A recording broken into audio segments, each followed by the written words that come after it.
Dawn found her in the east corridor, where the brass sconces caught the first pale light and held it like a secret. Emily ran a clean cloth along the curve of a candle arm, breath held, remembering exactly how to catch the dust before it dared to float. She worked in silence the way one breathed a prayer. There were rules to the palace long before anyone spoke. Keep to the shadows. Do not squeak the hinge. Mind the steps of those who do not see you. It was her 18th birthday. She had not told a soul. The ribbon lay cool against her wrist, faded blue as if the sky had been washed too many times. Her mother had tied it on her once, laughing softly, calling it unlucky to leave a wrist bare on a birthday. Her mother had been gone 6 winters now. Emily retied the knot with careful fingers in the scullery before the bell rang, and she had promised, only to herself, that she would speak the words once, "Happy Birthday," under her breath as she polished the last sconce. In the stillness she tried it. "Happy birthday, Emily." The sound was small but honest. It surprised her into smiling at the brass. A footman hurried past with an armful of bound volumes, leather cracked at the spines. The palace library was being emptied for dusting again. They would stack the histories along the gallery to impress guests later. He was new. He had not learned the corridor's treacherous seam. One boot heel caught. The books lurched forward. Emily moved before the sound had a name. She dropped her cloth, slid her hands beneath the falling weight, and steadied the topmost volumes with her shoulder. The leather was cold and smelled of old ink and oil. A map showed for a breath, the outline of a coastline, tiny ships marching. She pressed the stack back into order and lifted her face to explain. A man had already stepped in to share the weight. He took the lowest 2 volumes into his own arms, with a motion as smooth as water. "Forgive me," the footman stammered. "Your Highness, forgive me." Emily did not look directly. She had been taught that a glance could be insolence. She looked at his sleeve instead. A dark blue wool, the braid at the cuff a quiet proclamation of rank. His hands were strong and neat. One button at his wrist was loose, the thread a little frayed. He smelled faintly of saddle leather and winter air. "We shall call it a rescue and not a fault," the prince said, and his voice was warmer than the corridor. He tipped his head toward Emily. Her hands held steady the upper volumes until the footman recovered them. "Thank you," he added, not to the footman, but to her. She felt heat rise to her cheekbones. She gave the smallest of bobs, the acknowledgement permitted a servant, and stepped back to the sconces. The ribbon grazed the brass as if to test the day. He moved on without fanfare.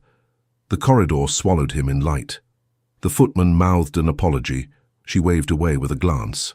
The silence returned, humming like a beehive one hall over. Emily took up her cloth again.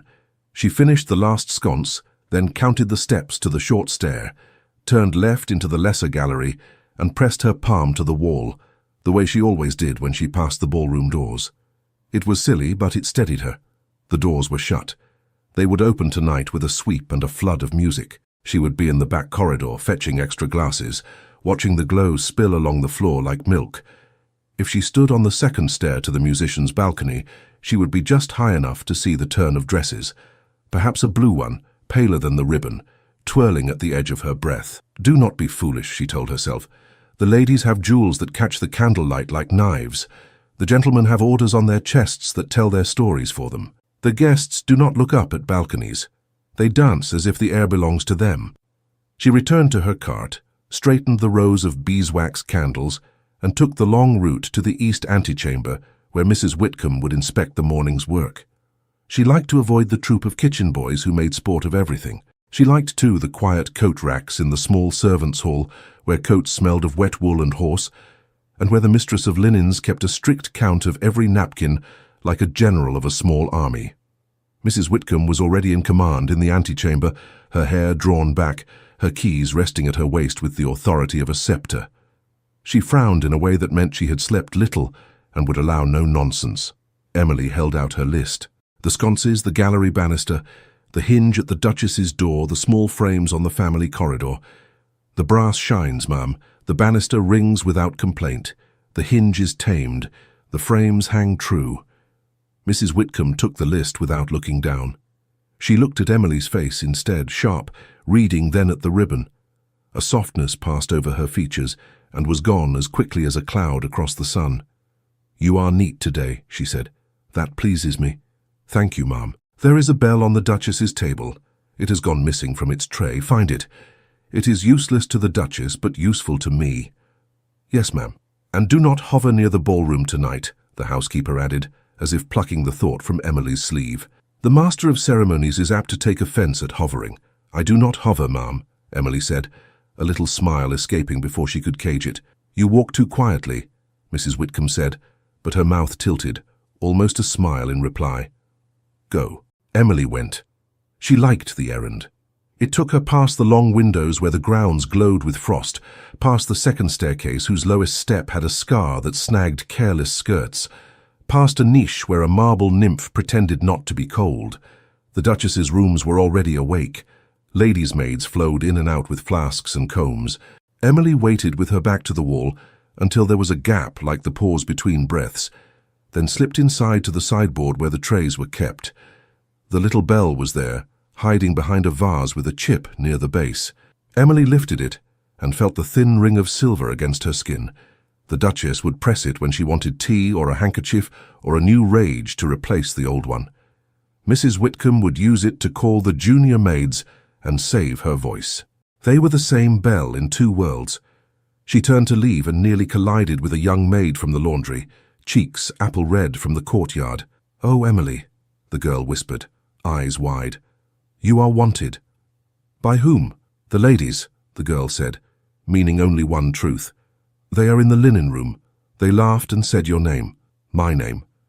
Emily kept her voice level by force. The girl's gaze fell to the ribbon.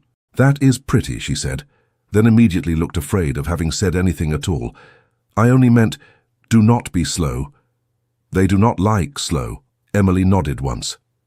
"Thank you." Her stomach lowered, as if a stair had been removed. She set the bell safely under her arm and walked toward the linen room. It was a place she usually liked. Clean things lived there. On good days, the steam lifted the chill from her hands. The long tables held order like a promise. White upon white, neat as thoughts before someone throws them into the air. Today, voices braided over the hiss of irons. "Do not cringe," she told her spine. "Shoulders back. You are not a tripping dog." At the door she paused and knocked with 2 quiet taps. She would not enter unannounced, not when the air crackled with laughter that had no warmth. "Come in," came a voice smooth as cream poured too fast. Lady Beatrice it had to be.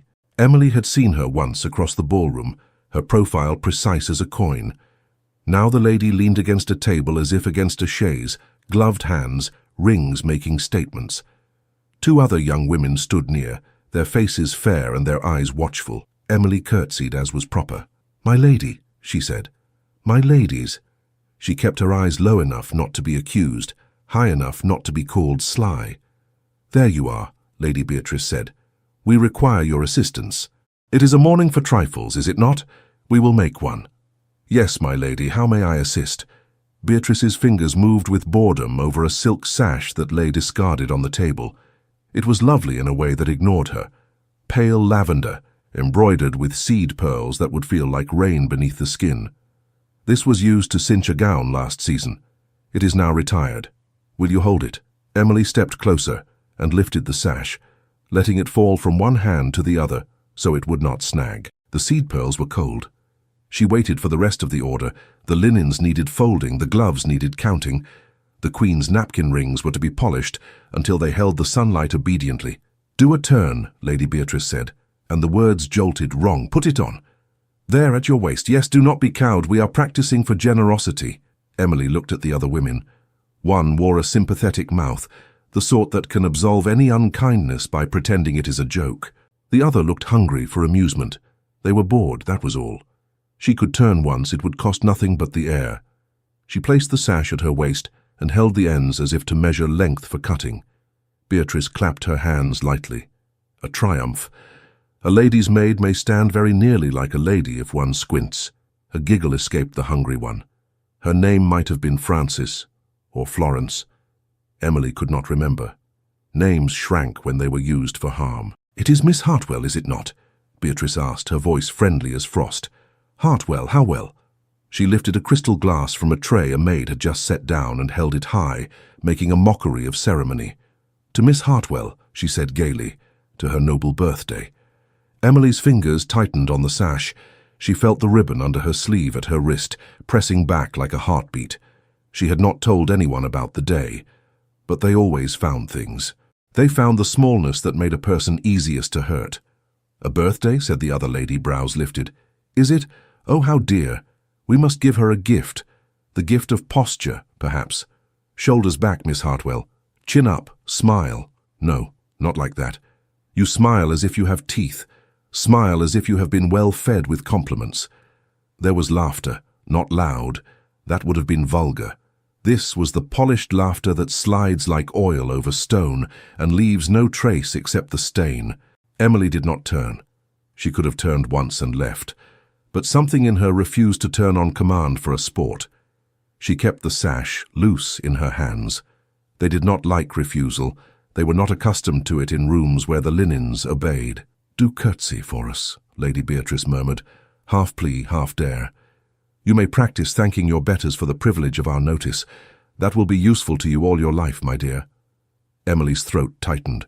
She said nothing. Her silence, she knew, would be read as insolence if someone wished it so. Yet if she spoke, her voice might break, and that too would be a pleasure for them. A footstep sounded at the door. Someone had joined the scene but remained unseen. A change in the air happened when Rank entered. Even the steam folded itself. Emily's eyes lifted of their own accord to the polished rim of the glass cabinet opposite, where a reflection bent and blurred faces into light and motion. A figure stood in the doorway, still and tall. She saw only a shoulder and a sleeve, the sheen of braid. She felt her chest hurt in a new way, not of shame, but of being witnessed. Lady Beatrice lifted her glass higher, her smile brightening as if she had found an audience for her poise. "To Miss Hartwell," she repeated. "To Her Majesty the Maid." Emily's grip slipped on the sash. She wished, with a sudden sharpness, that she could make herself small enough to slip between the threads of a linen napkin and vanish. She did not move. She would not. The voice that came into the room was low and unhurried. It did not belong to laughter. Enough. The word hung in the steam as if it too could be folded and put away. The ladies' heads turned all at once, like flowers tracking the sun. Emily stared down at the seed pearls, and the ribbon bit her wrist in a way that answered her with steadiness. She let out a breath she had not known she was holding, and lifted her face at last. Before anyone could speak, before the room decided what the scene would be called, another sound pealed across the corridor. It was laughter from the antechamber again, new voices adding themselves, and with it came the quick tread of a girl who should not be in such a hurry. She reached Emily's shoulder and touched it with fingers cold from the hall, her eyes full of apology that did not belong to her. "The ladies will see you," she whispered, pale. "They have sent for you. Now." The junior maid's whisper seemed foolish, given that the ladies were already in the room, but Emily understood. There were more of them now. They were gathering like birds when a crumb is tossed. What had begun as a private jest wished for an audience. Lady Beatrice set down her glass with a click like a dropped pin. "How convenient," she said lightly. "Our summons has arrived before we sent it. Come, Miss Hartwell, bring your pretty belt. We shall attend the antechamber. A little merriment will rouse the morning." Emily folded the sash neatly over her arm and lifted the silver bell with her other hand. The ribbon at her wrist hid beneath her sleeve. She could feel it, a line of warmth against the skin. She moved when she was bid. She did not hurry. The room shifted around her, the other ladies eager to trail behind Beatrice's laughter as if it were a train of silk. The antechamber opened to them in a sweep of light and fragrance. A maid had just brought in a tray of sugared almonds and small glasses of cordial at the command of no one. The women who waited there had already made their day's faces, eyes bright, lips tinted with a colour called rose, though roses paled beside it. A couple of gentlemen hovered near the far door, bored in the way that makes mischief seem harmless. A girl at the pianoforte pressed shy notes and stopped when they entered. Lady Beatrice did not need to announce herself. She moved into any space as if it had waited for her all along. "We have a celebration," she said, her voice effortless. "Our dear Miss Hartwell is of age today." A thread ran through the room. Smiles sharpened. Someone murmured, "How sweet." Someone else said, "How droll." Emily felt heat rise and thought of the washtubs. of plunging her face into cold water, the way the laundry girls did to startle themselves awake. Beatrice extended her hand for the sash. "Allow me," she said, taking it as a fisherwoman takes a net. She looped it around Emily's waist and drew it close, tied it once, twice, the knot firm as a promise one cannot keep. "There we are. Look at you." Emily did not look at herself. She kept her gaze focused on a point over Beatrice's shoulder, the frame of a landscape she had dusted the week before.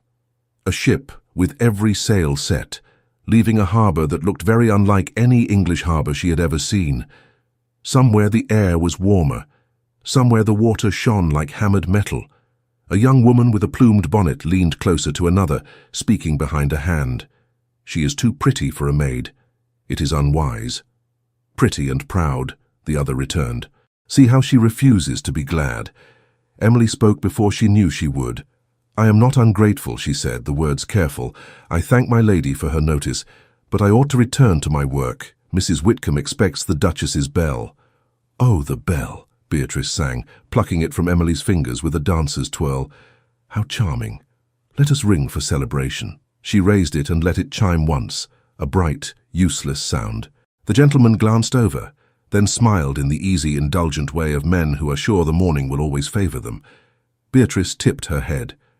"Now, drink to our guest."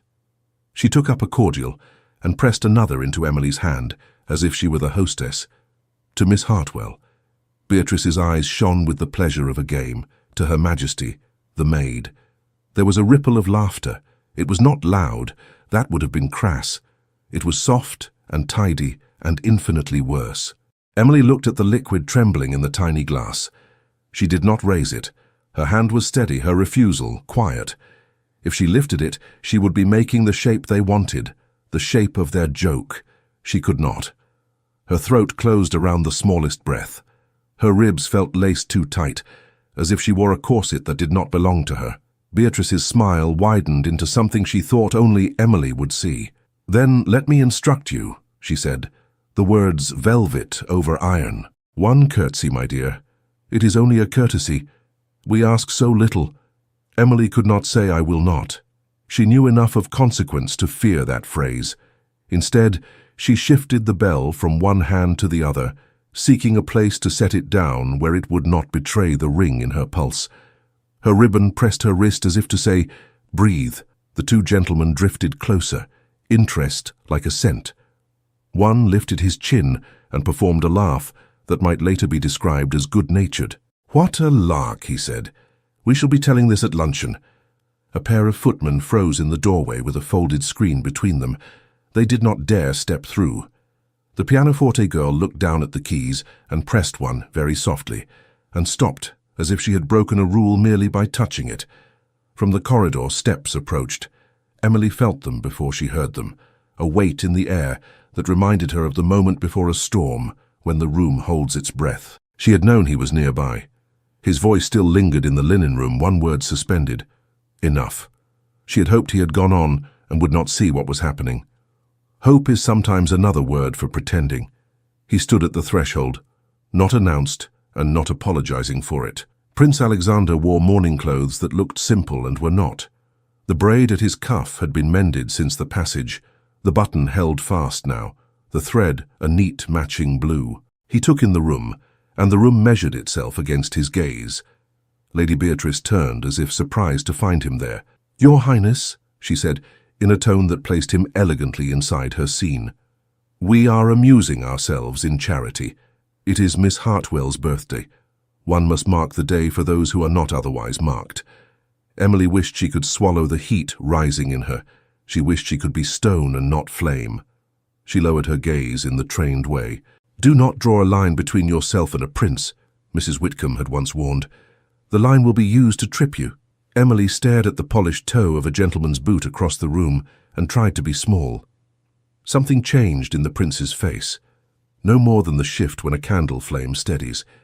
He did not smile. He did not frown. He looked at Beatrice's hand upon the sash, and then at the cordial glass in Emily's unmoving fingers, and then at Emily's wrist, where a little thread of blue showed beneath her cuff before she dropped her hand. "We have rung a bell," Beatrice said in her quick, bright way, and there was nothing in her voice for him to reproach. "We have made a toast, We have taught a curtsy. The court must be practiced in charity, must it not? Emily felt the word charity scrape. Charity was bread cut in halves in winter when someone had none. Charity was a cloak shared on a night watch. This was not charity. This was a spectacle that cost them nothing and cost her everything. If your highness would be so good, Beatrice went on, eyes flashing with a knowledge of what she did not quite grasp, lend gravity to our merriment. Miss Hartwell has only to bend her knee and be thanked, and we shall all be improved by the humility of it. Emily could not look at him. She heard the scuff of a boot on stone, then stillness. Her chest asked for air and did not receive it. The prince spoke to the room at large, as if answering a question no one had had the wit to ask. To whom is this lesson given? His tone was mild enough to pass for conversation. To the girl, of course, a lady said with a tiny laugh. To manners. To manners, the prince repeated, as if trying the word. He glanced at Emily, and for an instant she met his eyes. They were not the eyes of a stranger to her any longer. She found steadiness there. Not salvation, not the ridiculous hope the laundry girls whispered into their work, but a steadiness that felt like being looked at as if she were real. Beatrice rallied, as she always did when a moment seemed to stray out of her hands. Your Highness is kind to humour us. Come, Miss Hartwell, a little bend of the knee. Then you may run along and be very grateful in private. Emily felt her palms dampen. She thought of her mother's hands, always smelling faintly of lavender and soap, tying the ribbon around a child's wrist and saying, "Luck prefers those who stand up straight." She thought of Mrs. Whitcomb's voice in the scullery.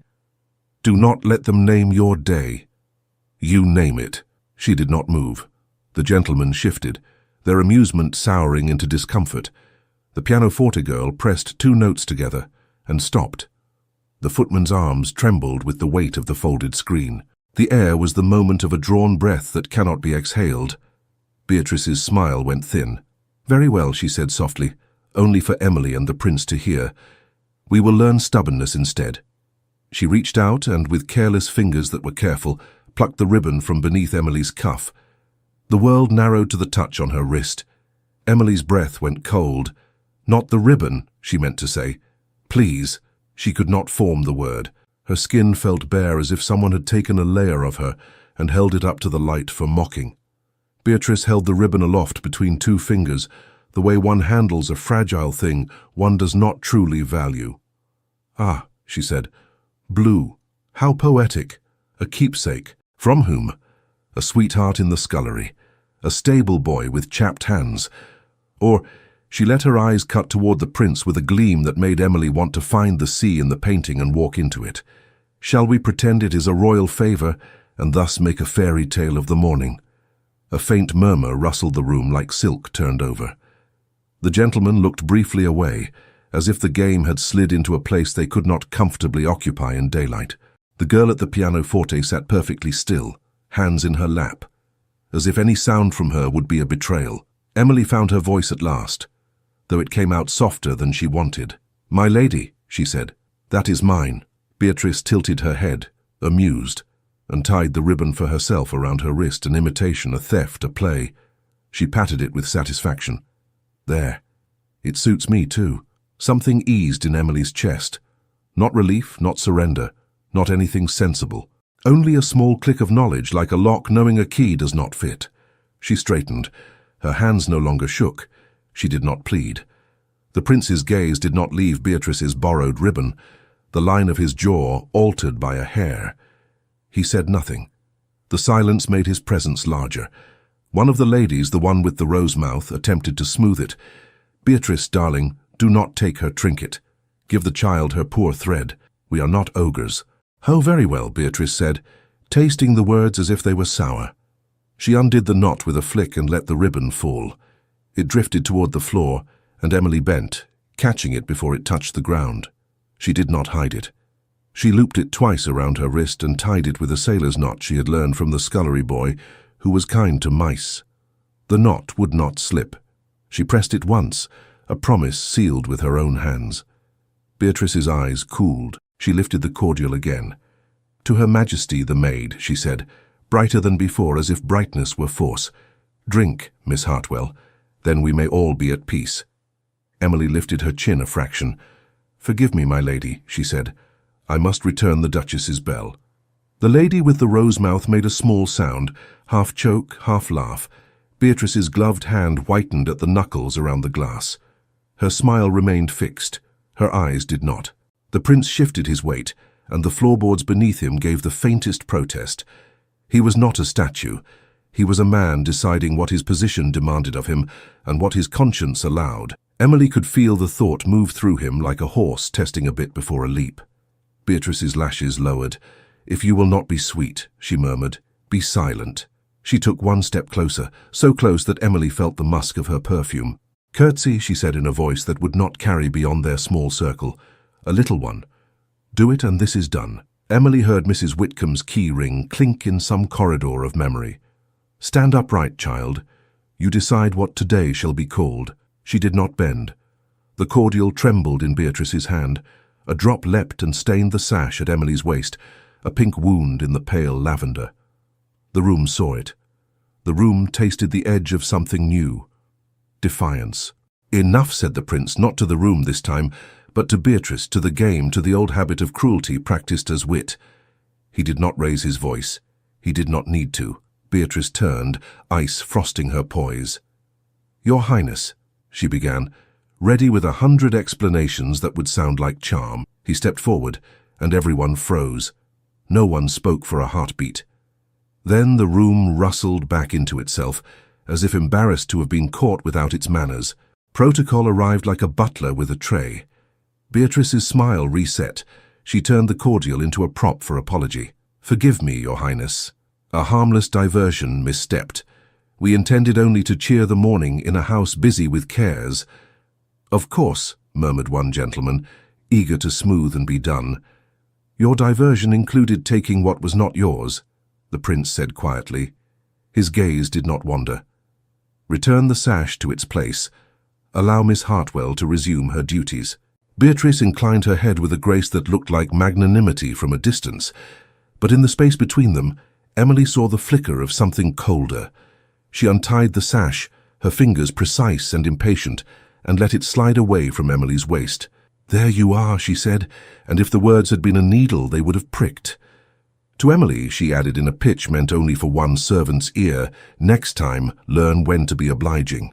Emily's throat closed around an answer that would have been trouble. She clutched the Duchess's bell and stepped back. The prince had already turned, giving the room the courtesy of release. The gentlemen drifted toward the far door, their relief a soft exhale. The pianoforte girl placed her hands on her keys and did not play. The footmen escaped with their screen as if a corridor had opened in the wall. Lady Beatrice's set of friends gathered to her like a shawl. Their laughter resumed, lighter, almost normal. The stain on the lavender sash would be sent away with a frown and a note. The phrase, "Her Majesty," the maid, lingered like smoke. Emily did not curtsy to Beatrice. She could not. She found the nearest service door instead, and slipped through it into the corridor behind, where the air changed at once from perfume to starch, from spectacle to use. She kept walking. Her fingers had gone numb around the little bell. She felt the silver only as weight. The corridor narrowed, stones damp with the day's breath. She turned down a stair no guest would ever see, and into the scullery passage where the coal scuttle lived, and the floor was always wet in winter. A pail had tipped its wash into a small black lake. A mop leaned tiredly against the wall. Someone had left a crust of bread on a shelf for the resident mouse. She reached the dark corner where the warmth from the kitchen ovens leaked under the door and pooled like a comfort no one meant to give. She crouched there, back against the cool wall, and set the bell gently on the floor. It looked foolish. Everything looked foolish. Her hands placed themselves in her lap and then refused to be still. She pressed them together until the bones ached. The words they had said replayed until they became only sounds. Her Majesty. The maid. The room had thought it very witty. She had thought herself small enough to avoid such notice. She had been wrong. The ribbon at her wrist felt like the only true thing she owned. She tugged at the knot to be sure it would not slip. It held. It was a narrow certainty in a day that had come loose. A kitchen boy passed the end of the passage with a load of kindling, whistling, and did not look in. A cook shouted for more salt. Somewhere a tray hit stone, and a string of soft curses followed. Life went on with its clatter, indifferent to the hot sting in her eyes. She let the tears come because there was no one here to tell her they were inconvenient. They fell in quick, angry drops she wiped with the heel of her hand, leaving a small black streak of soot on her cheek she did not feel. She drew up her knees and pressed her forehead to them and tried to make her breath obey. Stupid, she whispered to herself, though she did not mean herself. Stupid day. Stupid ribbon. She thought wildly and without sense of walking until the frost gave way to some other country not ruled by laughter. She would fetch water in a village where the women smiled with their mouths and their eyes as well. She would sleep without waking to bells that summoned her for someone else's comfort. She would find a hill and sit on it and not be told she must move because the view was not for her. The door into the kitchen opened. Warmth spilled, followed by a silhouette every maid in the house would recognize by shape alone. Mrs. Whitcomb did not move quickly, but rooms arranged themselves ahead of her. She saw more than most people confessed to. "There you are," she said quietly, as if Emily had been mislaid rather than run to ground. She stepped down into the passage and closed the door behind her, letting darkness tuck them out of the world. She did not begin with a scold. She never began with what they ought to have done when they had already done it. Emily scrubbed at her face, as if to erase the feeling. "I am sorry, ma'am," she managed. "I did not mean to be missed." Mrs. Whitcomb set the small lantern she carried on the floor and bent slowly, knees protesting, to bring her eyes level with the girls. The light made a warm ring around them, enough to keep the cold from being everything. She produced a handkerchief from an interior pocket and pressed it into Emily's fingers. "You have nothing to apologize for," she said. The words were simple. They were a place to set one's weight. "They called me a queen of rags," Emily said, and then laughed at themselves for wit. "They took my ribbon, they gave it back. It is foolish to care for a strip of cloth." Mrs. Whitcomb made a small sound in her throat at the word foolish, as if it had offended her. "Names hurt only when we accept them," she said. "Do not accept that one. As for cloth, I have seen men cross oceans for sails no finer than that. Cloth can be home if it was tied on by love." Emily looked down at the ribbon. It had already dried her tears once this morning when she was 10, and did not understand why birthdays came whether or not one deserved them. She tried to smile and could not make it hold. "What am I to do, ma'am?" she asked, the question pulled from a long place. "They will not forgive me for not playing their part. They will find another bauble to clink glasses over before luncheon," Mrs. Whitcomb said. "And as for forgiveness, do not spend your life bargaining for what you do not require to breathe. Stand upright, child. You decide what today shall be called." Emily let the words sit. They did not sink in at once. They perched like birds and watched her think. Stand upright. The passage made standing hard. The day made it harder. She put her hand on the wall and pushed herself up anyway. Her knees protested. Her spine found its length again. She wiped the soot from her cheek with the clean corner of the handkerchief and tried to see herself as a person with weight, not a shadow that could be rearranged by anyone's mood. Mrs. Whitcomb watched her without fuss, and when Emily had steadied, the housekeeper reached to her key ring. The keys were many and varied, each speaking a different language of lock. She sorted through with efficient fingers and chose one small and brass, its teeth delicate. "I had this once for the airing of draperies," she said, as if speaking of linen rather than lifelines. "The blue salon is long unused. It is not for you by the rules, and yet many things are not for us until we take them up with care. You will go there now. You will sit where the chairs remember ladies' skirts. You will look at yourself in a mirror that was priced higher than any servant's life, and you will breathe until you have named your own day. Then you will return to your duties and do them as if you were made of oak." Emily stared at the small key. It shone like an improbable coin. The blue salon was spoken of in the laundry sometimes, in the way people speak of rooms they have dusted and never inhabited. Silk walls, a mirror from Venice, a mantle clustered with tiny porcelain shepherds who never saw a muddy field. "Ma'am," she said, half protest, half longing. "Mrs."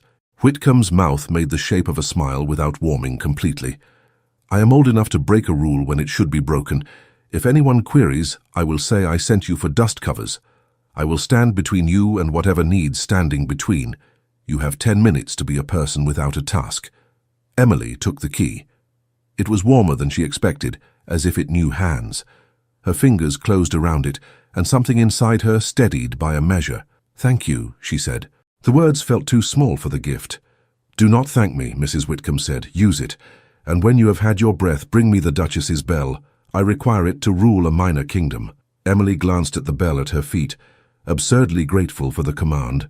"Yes, ma'am." Mrs. Whitcomb placed her palm lightly against Emily's cheek for one heartbeat, not long enough for sentiment to seep in, just long enough to say, "Alive, alive." She withdrew it before the girl could lean into it. "Off you go," she said, businesslike again. "The corridor is full of gossips. Use the back stair by the coal closet. Do not be seen if you can help it. If you are seen, be taller." Emily lifted the bell and the key and tucked the handkerchief into her sleeve. She started toward the narrow stair, the one that felt like a secret because it was. The blue salon waited somewhere up there behind dust and a door that had not turned in its hinges in a year. Her heart beat too fast for 10 minutes and a chair. At the foot of the stair she paused and looked back. Mrs. Whitcomb had already opened the kitchen door and stepped into heat and orders and the world. The passage felt like a pocket she had been allowed to borrow. She tucked the borrowed courage deeper and began to climb, keeping her feet to the edges of each step where the boards did not creak. She reached the corridor that ran like a vein behind the staterooms. The carpet here was thin and old. The walls remembered other wallpapers beneath the current one. Portraits hung where no guest would see them, their backs furred with dust. Emily counted doors in the dim until she found the one without a servant's scuff near the baseboard. The blue salon. She could hear perhaps the echo of old conversation beyond it, the hum that rooms keep when they have been loved. She slid the key into the lock. It resisted like a stiff joint after a long sleep. She turned it carefully, feeling each tooth find its opposite. The tumbler yielded with a sound that was almost a sigh. She put her hand on the knob and pressed. The door gave, and a breath of air came out, cool and foreign, scented with something that had once been lavender and had become only time. Within, the dim shapes of furniture waited under dust covers like ghosts who had been taught manners. A strip of light edged the curtains. The mirror on the far wall, veiled in gauze, suggested her shape back to her, a pale smudge that might be anyone. She stepped inside and closed the door behind her, letting the hush gather. She did not remove the dust covers. She did not dare. She only crossed to the mirror and lifted the gauze just enough to see herself. A girl looked back at her. Not a lady, not a queen of rags. A girl with a ribbon at her wrist tied in a knot that would hold against almost anything. Her cheeks were blotched from crying. Soot smudged one side of her face where the handkerchief had missed. Her eyes were not small. They were very large, as if they had been asked to see everything at once and had agreed. She touched the ribbon. "What shall we call it then?" she asked softly, and was not surprised when the empty room kept her secret. Her breath evened. Her hands grew quiet. The sting did not go, but it stopped controlling her jaw. She lifted her chin, an inch, but honest. 10 minutes to be a person without a task. It was almost a religion. A sound came through the door, very soft, a courtesy in knock form. She startled, then held still, the key cold in her palm where she had forgotten it was. A discreet knock echoed from the corridor. Emily stood very still, the veil of gauze pinched between finger and thumb, the ghost of her own face hovering behind it. The knock came again, softer, as if whoever waited would accept a closed door but hoped for a hand's breadth of grace. She lowered the gauze, crossed the carpet that felt thick even under dust, and paused with her palm on the latch. If it was a scullery girl looking for her, there would be hurried whispers and fear. If it was Mrs. Whitcomb, there would be purpose filtered through calm. If it was a lady, there would be scent and the sting that followed. "Who is there?" she asked, keeping her voice low so the room would not feel invaded. A breath. Then a man's voice, quiet, careful with the edges of propriety. "May I speak with you a moment?" Her heart jerked once and then refused to behave. She had heard that voice cut through silk antechamber laughter like a knife through ribbon. She glanced at the mirror instinctively. The soot on her cheek, the eyes still tender from tears. No help for that now. She opened the door the space of 2 fingers and saw him through it, not grand and not diminished, simply present in the dim back corridor, hat in hand, as if he had stepped out to spare the light the trouble of announcing him. Prince Alexander did not push against the door. He waited, a courtesy she had not been given all morning. "Your Highness," she said, and the room seemed to curtsy of its own accord with the way her head dipped. "Forgive the intrusion," he said. "I will leave, if you wish it. I asked after the housekeeper and was told you had been sent for dust covers." He did not question the fiction. He honored it with a straight face. Emily widened the door and then stepped back, holding it as if she were the door itself and not the girl behind it. He crossed the threshold and paused at once, seeing the dust covers, the drawn curtains, the hush that had collected like dew. "I had not meant to bring the day with me," he said, almost apologetic as if he knew his presence would alter the air, "but I could not leave it as it was." She closed the door quietly. The key still lay warm in her palm. She set it on the mantel beside a row of porcelain figures that had not seen sun in a year. The room smelled faintly of lavender that had lived too long in a box. He looked around without curiosity, as one who has known rooms like this and yet for once is seeing it differently. He did not sit. He did not ask her to. He stood with his hat against his thigh, and the dust motes swam between them, making slender galaxies in the beam of light that slipped past a curtain's edge. "You have my apology," he said, and the simplicity of it struck her more than if he had sent flowers or medals or any other largeness. "I should have spoken sooner. I did not wish to turn you into a spectacle by defending you as one." My hesitation allowed harm. She found her voice in the small places. "Your Highness owes me nothing," she said, and heard how stiff that sounded, as if she had been trained to say it, and had not yet learned how to mean or unmean it. He studied the veiled mirror, the silent mantel clock, the long unplayed music box with a painted lid. He crossed to it, drew his fingers along the edge without lifting the lid. "Do you know its tune?" he asked. "No," she said. "The room keeps its secrets even from me." He smiled, brief, rueful. "From me as well, it would seem." He turned back to her. "Miss Hartwell." He said her name as if it belonged where it was. "In the linen room, you held yourself as if you knew something those ladies did not know." Emily thought of her ribbon, of her mother's hands, of Mrs. Whitcomb's voice. "I knew only that my knees belonged to me," she said. A small silence landed between them like a bird that expected to be startled away and found it would not be. He drew a breath. The air shifted to something like resolve. "It is your birthday," he said, and the word felt aloud for the first time, as if it mattered. "It has in it the shape of a wound. I have no desire to play at rescue. Yet I cannot bear that its name be what they called it. Will you permit me to correct what I can correct?" Emily had not thought to be asked for permission by anyone today, least of all the prince. Her thoughts ran to the night's dance beyond the wall, to the orders polished on gentlemen's coats, to her own hands raw from lie in winter, and then returned to the small room where he stood with his hat pressed like a nervous schoolboy's book. "I do not know what correction looks like," she said, and felt the truth steadying her tongue. "I do not know how to be grateful without feeling bought." He did not wince. "Good," he said. "Keep that. Do not let me take it from you." His gaze went to the curtains. "May I open one?" "The room deserves air." She nodded, and he drew back the heavy fabric half a length, letting winter light spill across the carpet and the ghost-shrouded chairs. Dust leapt and made the light visible. He crossed to the mantel, and with a care that surprised her, struck flint and coaxed two stubby candles to life. Their flames grew, reflected in the veiled mirror, as two small suns. Mrs. Whitcomb would have done the same, Emily thought, and then realized that perhaps he had learned from women like Mrs. Whitcomb more than the court suspected. "There is a seamstress who owes me a favor," he said slowly, as if arranging the idea where both of them could see it.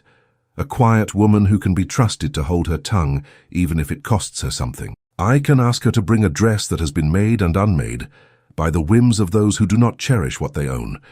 It can be altered to fit you for an hour, not to make you other than you are, only to allow certain doors to forget themselves." Emily felt heat rise to her face and retreated a step from it, not from him. "Your Highness," she began, and stopped because the ground under her was strange, a floor she had never walked. He lifted a hand, not to command, but to slow. "Hear me out before you decide. I can arrange for a simple supper to be laid not in a hall where you would be stared at as if you were a curiosity, but in the conservatory, where green things grow even in winter, and where the glass makes everyone remember they are fragile. There is a way to the musician's gallery at night that does not require you to pass through a crowd. At midnight, when those who must be seen have exhausted themselves with being seen, I will ask you for the courtesy of one dance, not as a prince command to a servant, as one person to another, marking a day that ought to have been kind. A faint, ridiculous laughter rose in her, the kind that comes when the world turns on its heel. "One dance, Your Highness," she said, because the smallest parts were safest to say. A dance can be misread. "Everything can be misread in a house such as this," he answered, and did not look away. "That is not a reason to refuse all reading. I will not expose you if I can help it. Mrs. Whitcomb will be the guard at the only door that matters. My sister will play accomplice silently if asked. Princess Charlotte." Emily's surprise made the name soft. "She is kind without being foolish," he said. "She is very nearly never careless with people." Emily glanced at the veiled mirror and saw the outline of herself, small inside a room that had forgotten people like her. She heard the antechamber laughter in the back of her skull, like a coin tapping a table. She thought of the Duchess's bell still warm from her hands. She thought of the word birthday and how it tasted when he said it. "I cannot be the means by which you are scolded by queens," she said. "I am no one." He almost smiled. "I assure you, according to half the people in this house, I am no one either. When I decline to be useful in the way they prefer, we shall be no ones together for a few hours." She wanted to laugh and felt instead a sting prick behind her eyes. He had offered her something that had been denied her not in gowns or glasses, but in small words. "Permit me, will you?" He had not made her a lesson. He had proposed a day. "What will you call it?" she asked, testing him the way one tests a step before putting one's full weight upon it. "Not charity," he said at once. "Not penance. A correction, perhaps. A respite. A better name for a day that was nearly ruined. You will call it what you like later. For now, call it a chance to breathe where others are allowed to breathe without permission." She looked at his hands and saw the mended button, the braid corrected. Someone had cared enough to see a small thing made right. That, more than the notion of dresses, turned something within her toward yes. "Mrs. Whitcomb will scold me in private for letting my head be turned," she said, but her mouth betrayed the beginnings of a smile, untrained and helpless. "Mrs. Whitcomb will scold me in private for interfering with her kingdom," he returned, relief lighting his voice for the first time. Then he sobered, as if the weight of an oath had settled on his shoulders. "There will be those who cannot bear the sight of you content. We shall make no parade. We will leave them nothing to choke on but their own unkindness." Emily took in a breath that went all the way down. "If I agree, I must return the Duchess's bell before I am discovered and blamed for two sorts of folly, and I must wash my face." He bowed his head, solemn as if she had set him a task of state. "Then let us conspire properly. I will send the seamstress by the back stair with a bundle and a lie. She will knock twice, then once. Mrs. Whitcomb will post a boy at the end of this corridor to cough when anyone comes. At dusk you will come by the conservatory's second door. There is a loose hinge. We will not let it tell on us. If at any moment you wish to stop, you need only say so. We will call the whole thing off and leave the day unnamed, rather than named badly again." She weighed it as if it were a parcel given her to carry. It did not feel like a debt.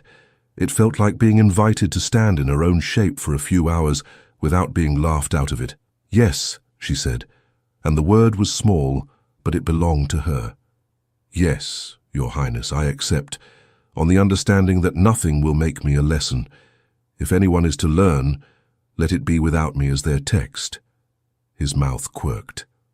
"I agree." He set his hat on the chair's dust cover without disturbing it, and reached for the tinder again, coaxing a third candle to life, as if the room needed a trio to make its pledge complete. The flames steadied, 3 points of insistence against the old dimness. He glanced at the music box once more, laid his palm upon its lid in a promise he did not yet open, and turned back to her with a formality that made her straighten in response. He bowed, not as a man to a servant, but as a guest to a hostess in a forgotten room. "Allow me to give your birthday a different name," he said.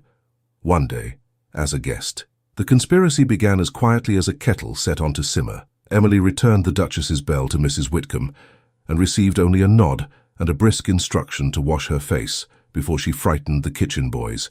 She obeyed, scrubbing away the soot and the day's red from her cheeks, letting the cold water teach her skin its boundaries again. By mid-afternoon, a cough sounded twice, then once, at the end of the back corridor.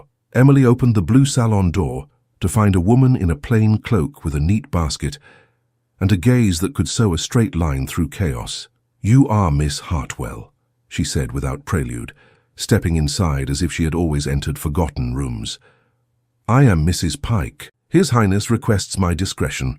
I request yours. We shall not make a fool of either of us." "Agreed," Emily said, her heart beating its small drum. Mrs.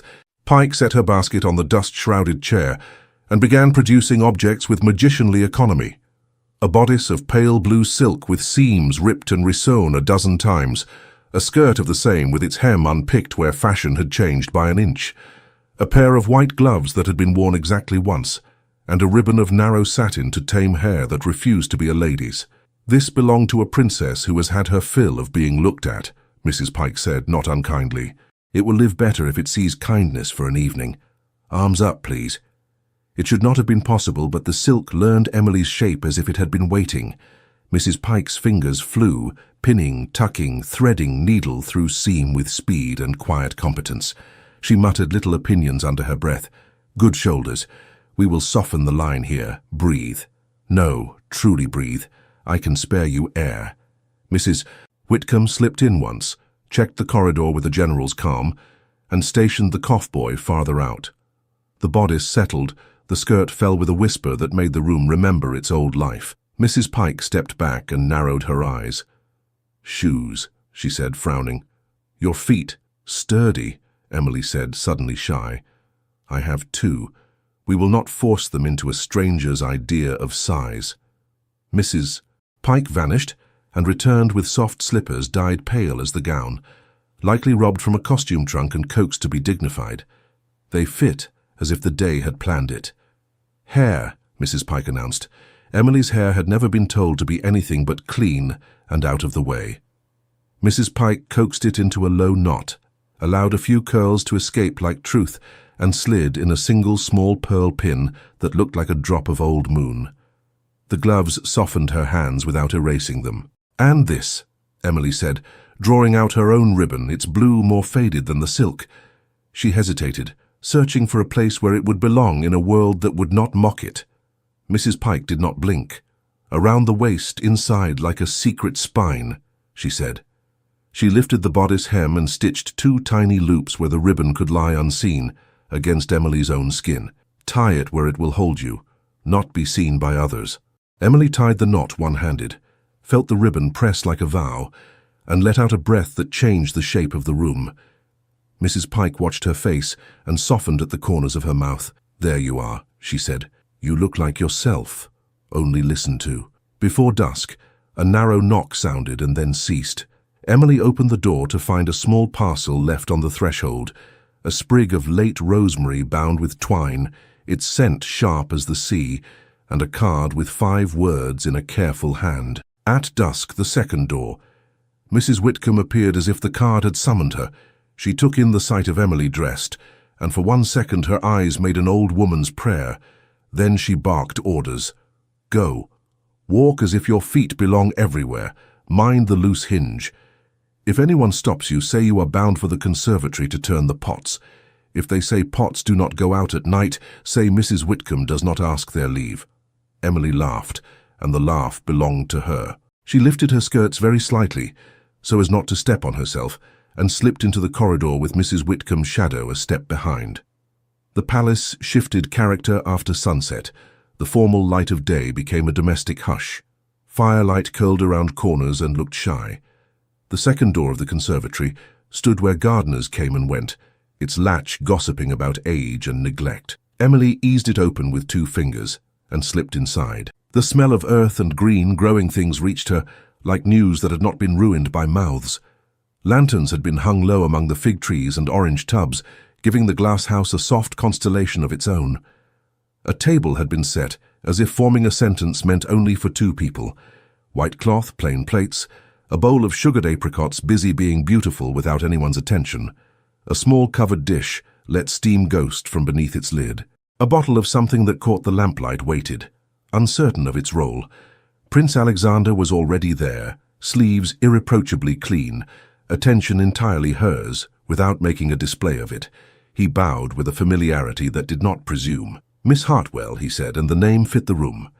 "Your Highness," she returned with the smallest smile she had not practiced. He did not stare. He allowed the sight of her to arrive and then looked away, as one does when receiving a gift, seen, appreciated, not paraded. He moved to pull out a chair for her and hesitated, a fraction, asking permission without a word. She sat. He took his place opposite. The conservatory made its own weather. A winter cricket rehearsed a hope somewhere under a bench. Mrs. Whitcomb swept through once like a gust, pretending to be a housekeeper. She set down a platter of poached trout, fragrant with lemon, a loaf of brown bread, and a dish of winter greens that had remembered how to be tender. She flicked a glance at Emily's face, saw what she needed, and vanished, leaving a bubble of protection in her wake. They ate as if tasting mattered, not ceremony. Conversation found the narrow channels where it could run without flooding either bank. "Books," he began, with the hint of a grin. "Your rescue of the histories this morning revealed a courage the footman did not possess. I have read pieces of some," she admitted, feeling the forbidden thrill of truth told to someone who would not use it as a whip. Not the sort that matters to the court, the kind that sits on the back shelves forgotten, gardeners' almanacs, travel journals with smudged maps, a book of sermons so stern it made me cry, and then scrub the sconces harder to be sure of my salvation. He laughed quietly, and poured a little wine with a hand that did not spill. "Salvation by scouring," he said. "There is a theology for the practical." "And you?" she asked, emboldened by the conservatory's green hush. "What do you read when no one is looking?" "Plot for plots." He tipped his head. "A book on drainage, another on the history of salads. A slim volume of poetry my tutor despised, and I loved for that reason alone. I read petitions and memoranda until words lose their edges. And, privately, a treatise on public parks written by a man whom everyone called mad for wanting the poor to have grass." Emily looked up, startled by recognition. "To walk without stepping aside," she murmured. He met her eyes. "Yes, to walk without stepping aside." They fell into a quiet not made of lack. Somewhere an orange blossom nodded, as if in agreement. He refilled her glass with a respect that did not make it into a ceremony. She tasted the wine and decided it was like late sunlight, warm and far. "Do you think duty is always a chain?" she asked, the question larger than the room and yet fitting somehow. "No," he said after a moment, "but I think some people prefer a chain because it makes a sound when they move, and they mistake that for importance. Sometimes duty is a thread you follow hand over hand into a better place. Sometimes it is a thread someone else ties around your ribs without asking, and you must decide whether to cut it." Emily's hand went to her waist unconsciously, to the ribbon sewn inside, and she found comfort in the pressure there. "The thread that holds you to yourself is worth keeping," she said, more to the rosemary sprig in the middle of the table than to him. They ate sugared apricots with their fingers, as if they had always been allowed to. He told her a story about a foal that refused to be trained to the bit, and how a groom had taught patience by standing quietly beside it for hours, until the animal leaned into his coat for the warmth. She answered with the tale of a cat that had adopted the laundry and appointed itself inspector of folded sheets, striking those it disliked with a disdainful paw. Time lengthened like a ribbon pulled gently between two hands. Emily forgot to be careful of every word. When she did remember, the caution did not hurt. It simply stood aside and let her pass. He did not ask her where she came from. He did not ask who had died to leave her free to be a maid and alone enough to be spared family shame. He did not ask anything that would turn her into a story to be consumed. He asked what color winter was in her memory. She said, pewter. He said coal with a white rind. He asked what sound she trusted. She said bees. He said the clink of spurs on stone when a man who loves his horse walks toward it. When the covered dish had cooled and the lantern wicks had been trimmed, he rose, crossed to a small table against the far wall, and picked up a wooden box painted with flowers that had never grown in this climate. The music box from the blue salon had found its way here, smuggled by a hand Emily thought she knew. "May I?" he asked, and waited for her nod. He turned the key with care. The mechanism caught, hummed, and offered up a tune that seemed to have been written to find a heart and lay a hand upon it. It was simple and sincere, a waltz without illusions and therefore more dangerous. From the far wing of the palace, as if in answer, the faintest thread of music drifted, the orchestra tuning for the fashionably late. Their notes wandered, found each other, and settled into the same melody as if the night had decided on harmony without consulting anyone. He held out his hand. "Only if you wish," he said. "We will stop if you are unhappy for a breath." She stood. The slippers learned the stone. Her palm met his with the shockless recognition of the morning's books, only warmer, human. He led without pushing. She followed without shrinking. They found the 3 counts together and began to turn. Under the glass, the sky lay like velvet. The lanterns made small constellations among the leaves. His shoulder was a patient harbor at a respectful distance. His hand at her waist remembered not to own. Each time he guided her into a turn, he waited for her assent before asking her balance to trust him. She gave it, and found herself smaller and larger at once. He did not look at her mouth, he looked at her eyes. He did not whisper anything meant to be kept. He said, when they paused to breathe, "Thank you." She said, when they turned again, "You are kind." He answered, as if correcting a sum, "I am trying to be just." The waltz wound through them like a thread tying loose pieces into a shape that could hold its own weight. Emily felt her ribbon at her waist like the lowest note of a chord. She felt the floor, the glass, the green things, the night, and above it all a sense that perhaps the world could be persuaded to be better if only one asked it in the right tone. A small sound intruded, a soft scuff of shoe leather against stone that did not belong to their steps. Emily blinked, heart steady from the dance, and saw a movement beyond the ferns near the second door. A shadow. Then the slice of a face turned away too quickly.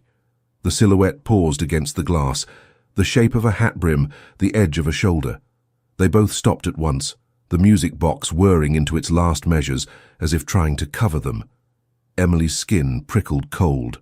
The shadow hesitated, as if measuring the cost of staying, and then retreated with a precision that meant purpose rather than shame. The latch at the conservatory door lifted with a betraying whisper and clicked back into place. Dawn laid a thin rind of frost across the terrace stones, so pale that the first step left a dark echo of a foot. Emily had been sent with a message she did not trust, Lady Beatrice's maid appearing at the scullery door with a pretty curtsy and a phrase too smooth. "My lady requests Miss Hartwell's assistance with the potted geraniums." The words did not fit the mouth that said them. Still, Emily came. Mrs. Whitcomb had watched her go with a face of iron and said only, "If you are to be spoken to, choose a place with sky." The terrace offered sky as a shield and a witness. The gardens lay stark and honest beneath it, hedges rimmed in white, lawn brittle as pastry. Breath lifted in little ghosts before dissolving. Emily folded her hands together for warmth and kept her back to the balustrade, so no one could drift behind her unnoticed. Beatrice waited already, wrapped in a cloak trimmed in fur the color of a cat's ear. She did not shiver. She smiled, her cheeks perfectly pink in a way winter did not usually afford. Beside her stood Lord Edmund Rathbone, master of ceremonies, his face composed into the sort of neutrality that counts as a weapon. He held a pair of gloves in one hand and seemed not to know what to do with them. "Miss Hartwell," Beatrice said, her tone friendly for the benefit of any distant window, "how good of you to attend a friend's horticultural crisis." Emily glanced at the pots. The geraniums were not in crisis, they were sensibly asleep. She kept her voice quiet and clear. "You sent for me, my lady. How may I assist?" Rathbone inclined his head an exact degree. "Miss Hartwell," he said in the dry voice of protocol, "kindly attend. It appears you were seen last evening in a part of the conservatory where servants do not customarily stroll." Emily felt the cold more keenly then, as if frost had found its way under her skin. She did not reach for her ribbon. She kept her hands in view, steady. "I was there by invitation, my lord," she said. Beatrice's smile did not move. "Whose, dear?" "The head gardener's." Emily looked at her, took the measure of what would cost most and spend best. "His Highness's," she said. She did not add which word of his had mattered most to her. "Permit." Beatrice's lashes lowered and rose, slow as a curtain. "How enterprising of you," she murmured. "One hears of maids with nimble fingers. Nimble feet are rarer." Rathbone's neutrality sharpened. "The conservatory is not a ballroom," he said. It is not a place for private entertainments. Emily's jaw wanted to set. She let it soften without giving way. There was nothing private about it, my lord. The door was not locked. The lamps were not hidden. A table was set at an hour when no service was required. I was offered a seat for my birthday. I accepted it. I harmed no soul and removed nothing that was not mine. If I was seen, I did not hide. Beatrice lifted her shoulders a fraction, the cloaked movement like a cat flexing its claws inside velvet. "How sweet that the Crown has adopted a charity," she said. "How modern. Yet you must understand, Miss Hartwell, that stepping above one's station is much like stepping onto ice. It looks smooth until it cracks." Emily drew a breath that made her ribs ache and let it go until it did not. "I did not fall, my lady." Beatrice moved closer, and the scent of her perfume warmed the air between them until it felt like spring turned sour. "But did you waltz?" she asked softly, for only Emily to hear. "That is the part we are all dying to know." Emily held her gaze. "I was treated with respect," she said, and watched the words sting where they landed. Rathbone cleared his throat, displeasure folding itself into civility. "Let us be plain, Miss Hartwell. You have entered a room and a manner of dealings not allotted to your station. Those who grant such favors do not always consider the weight placed on those who receive them. It falls in the end upon me to ensure the palace remains legible to itself." His eyes were not unkind. They were the color of stone that remembers warmth but does not offer it. "Legible to itself," Emily repeated, tasting each syllable. "Yesterday in the linen room my name was called something it was not, and a toast was raised to mock what I am. If the palace wishes to be legible, perhaps it might begin with the alphabet." Beatrice's mouth tightened and smoothed. "How poetic. Did the prince teach you that line between the conservatory and the second door?" "He did not teach me insolence, my lady," Emily said. "I had that already." Rathbone's jaw worked once, and was still, as if he had bitten into a seed. "Miss Hartwell," he said, "we have two options. We can arrange for your quiet reassignment to a country house where gossip will wither without sun, or you can remain and submit to a correction of conduct, in which case your movements will be curtailed. The first is gentle exile, the second is a harness. I do not offer a third." Emily felt the wind stir her hair and thought absurdly of the seamstress's hands making space at her ribs for breath. She spoke before fear could do it for her. "A third exists, my lord, the one in which I am told plainly that I did not err, and that those who made sport of a servant are the ones who require correction. In that case, I would remain and do my work, as always. I would not creep through doors as if I had stolen myself." Beatrice laughed, quick and bright, the sound one makes in a salon when someone shocks to amuse. "How darling. Listen to the maid instruct us in morality." She touched Rathbone's sleeve and let her smile harden. "Edmund, be kind and efficient. The Duchess needs her belle, the laundry needs its girl, the court needs fewer tales." Rathbone did not look at Beatrice's hand. He looked at Emily's face and then over her shoulder, past the frost-laced balustrade, toward the path that led from the conservatory's second door. His gaze altered by the smallest degree. He executed a bow that acknowledged a rank behind Emily and stepped back a pace. Emily knew before she turned whom she would see. Still, the relief that rose made her feel foolish and grateful at once, twin currents that threatened to tangle. She turned. Prince Alexander's coat was dark against the winter garden. His breath made the same small ghosts as theirs. He took in the scene without hurry. Emily standing with the balustrade at her back, Beatrice wrapped in fur, Rathbone holding his gloves like a verdict not yet pronounced. He stepped to Emily's side and did not crowd it, making a space that was a statement more than any syllable. "Good morning, my lady," he said to Beatrice, his politeness winter clean. "Lord Rathbone." "Your Highness," Beatrice returned, brightness restored and sharpened. "We are rescuing the morning from a misunderstanding. Miss Hartwell has grown enterprising. Edmund, explain." Rathbone folded decorum around himself like a cloak. "Your Highness, last evening a servant was observed in the conservatory at an hour, and in a manner that confuses appearances.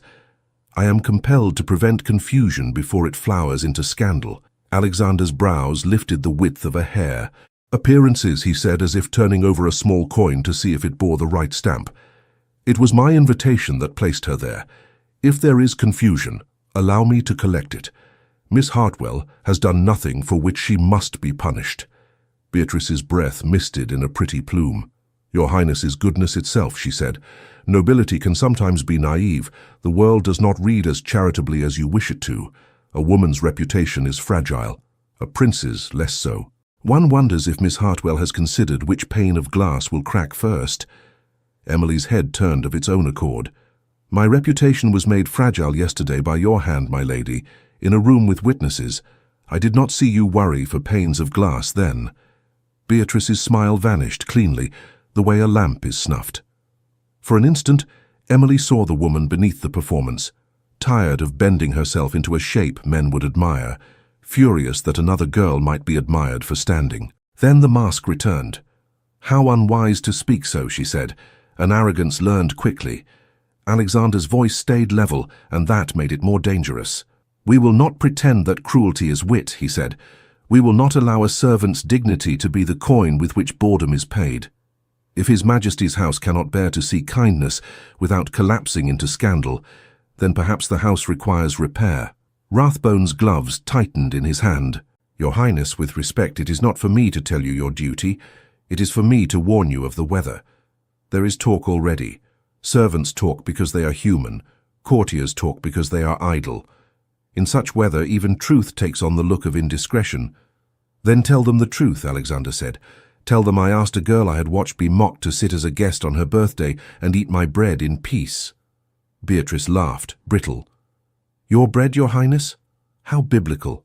And after bread, a dance. Tell us all what the waltz corrects. Tell us what your sister thinks.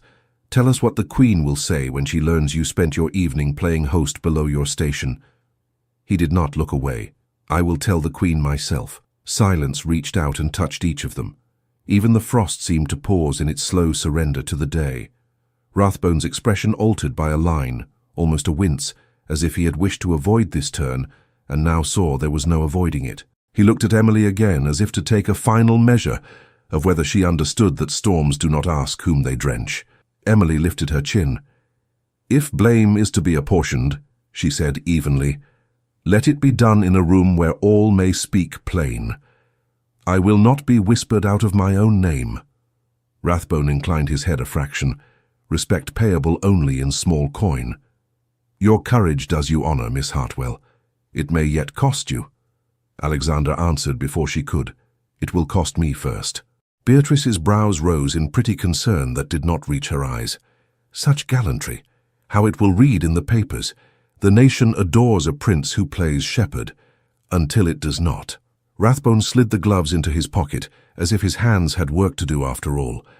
Then he said, "Let us proceed according to forms designed for precisely such unpleasantness. If your Highness intends to own the decision, the matter must be brought at once before Her Majesty in private audience. You may present your account. Others will present theirs.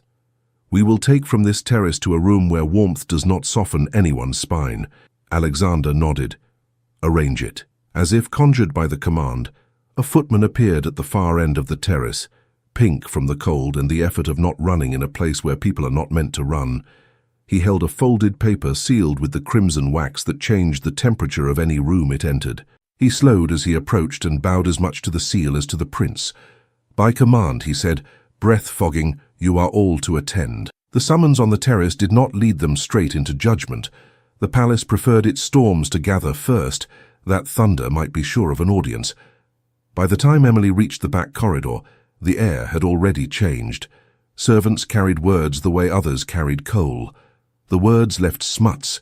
She tried to work, to let motion be her shelter. She polished a brass knob until it remembered its purpose and her own face, small and drawn, reflected back at her in a fisheye circle. 2 hall maids passed with a bucket and let their voices drop as they neared. Another girl from the laundry, well-meaning and foolish, pressed Emily's hand in sympathy and fled before hearing an answer. The blue salon's door stood closed when she reached it, the keyhole dark as a blind eye. Mrs. Whitcomb met her there, jaw set. "Locked," Emily said, not surprised and yet winded. For now Mrs. Whitcomb answered. Rathbone's man came with a ledger and a look. He asked who had issued what keys. I told him the truth and none of the uses. He confiscated the small brass for his collection. If he thinks a lock will keep the world in or out, he has not mended a hinge with a bread knife. I can do without it, Emily said, and meant she could do without the breath the room had taught her. She looked at her hands. The ribbon under her bodice felt like a living word. The housekeeper's face eased by a line. I would rather you did not have to. Go on with what work you can pretend to. Keep out of reach of hands that look empty and eyes that look full, Emily went on. Rathbone appeared in the servants' hall like a draught that makes flames nervous. He asked names and times. He wrote everything down with a pen that did not blot. He did not raise his voice. He did not need to. Lady Beatrice floated through rooms as if wind could not move her, and left behind a perfume of injured innocence. By noon, someone from the kitchens swore they had seen the seamstress, and half a dozen more swore they had not. A footman declared that in all his years he had never heard the conservatory used so. He had been a footman for 4 months.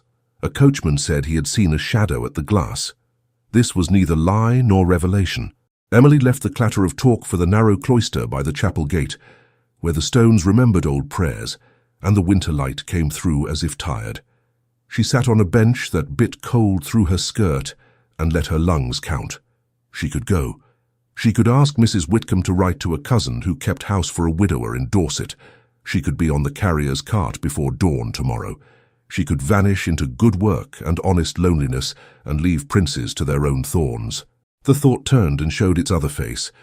If she ran, what then? The story would be written without her. It would say that maid cannot bear the weight of consequences. It would say she tempted. It would say she fled. She bent and pressed her hands together until the heat of one met the heat of the other and made a small fire worth tending. The ribbon lay against her ribs like a reminder. You do not belong to other people's fear. Light moved across the floor, slow as honor. A soft step came from the side door.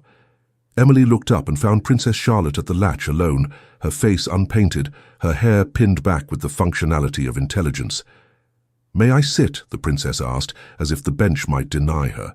"Of course, Your Highness," Emily said and tried to stand. Charlotte waved her back down and took the place beside her, leaving a proper inch as if a rule book watched. "I have 2 things to say," the princess began, folding her hands. "1, I'm sorry you were made a sport. It is a common cruelty and a lazy one. 2, I am very grateful you have not run to the stable yard and made off with a donkey." Emily startled into a short laugh that made her eyes ache. "I thought of it," she admitted. Charlotte's mouth curved. "I would have as well. I try never to admire martyrs. They make such art from suffering that others find it pretty. But I do admire honesty. And there is nothing dishonest in loving a single hour of being seen as you are." Emily had no language for the heat that rose in her face. She settled for a simple truth. "I am afraid." "I am also afraid," Charlotte said calmly. "It is a family condition. The difference is what we do while afraid. Alexander is obstinate in the direction of the good. It will cost him, and he has decided to pay. That is not your debt to take from him or for him." "He should not stand alone," Emily said, surprising herself, and then realized she had spoken a vow without planning to. "No," Charlotte agreed, "and you should not stand alone either. That is why I am here, to say you may borrow my presence later if it helps you spend the truth without trembling." "Borrow your presence," Emily repeated, not certain whether to smile. The phrase wrapped itself around a cold place and warmed it. "Your Highness, thank you." Charlotte rose, her eyes clear as frost. "When you go in, speak plain and brief. Do not apologize for breathing. If they ask your name, tell them Emily Hartwell and be satisfied with that. If they ask you to be smaller than you are, be taller. And if my brother looks left for courage, I will be standing there." She was gone before Emily could make the right curtsy for a priest in a world where kindness was liturgy. The chapel door sighed shut. The air smelled of beeswax and old violets. A candle near the rail leaned and then steadied itself in its pool of light. Emily watched the flame and thought of all the small things that held. She went to the corner where petitions lay in a basket for a chaplain to read on Thursdays, scraps of paper, big hands and small ink blotches revealing who had been bumped by life while writing. She did not add her own. She could not find words that would not make a bargain. She set her hand on the basket instead, and that counted for something to her. Footsteps came soft as thoughts. She did not need to turn to know who had learned to walk without announcing himself. He stopped at her shoulder, and did not speak until her breath matched his. "I wanted to see you before they see us," Alexander said, voice pitched low, caught by the chapel's soft acoustics, and returned kinder. Emily kept her eyes on the candle. "If I leave now, the story will be whatever pleases them," she said, testing the courage in her ribs. He was quiet, a heartbeat.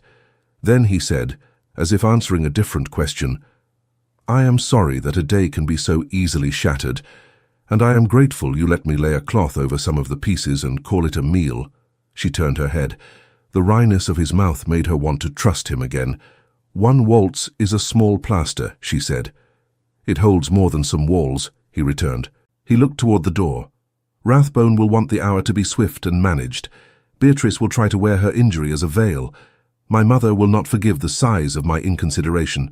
She may forgive the shape of my truth. I do not know." "What if she does not?" Emily asked, because questions were better now than silent dread. "Then we will adjust to a different weather," he said simply. "I will not ask you to stand in a storm I built and say you brought the rain. If at any point you wish to say enough, I will carry that word like a standard." The ribbon pressed her skin. She nodded once. "Speak first," she said. "Name what was done." "I will," he said. They left the chapel by different doors to satisfy the palace's appetite for forms. Emily made her way through corridors that had always seemed longer when one is summoned. People pretended not to see her, and therefore saw her twice. A scullery boy, the kind one who taught sailor knots, caught her eye and touched his forehead with 2 fingers, as if saluting a captain he respected. It steadied her step. Near the Queen's antechamber, the walls took on that particular chill that is not weather but a cultivation. Carpets hushed, even worries there.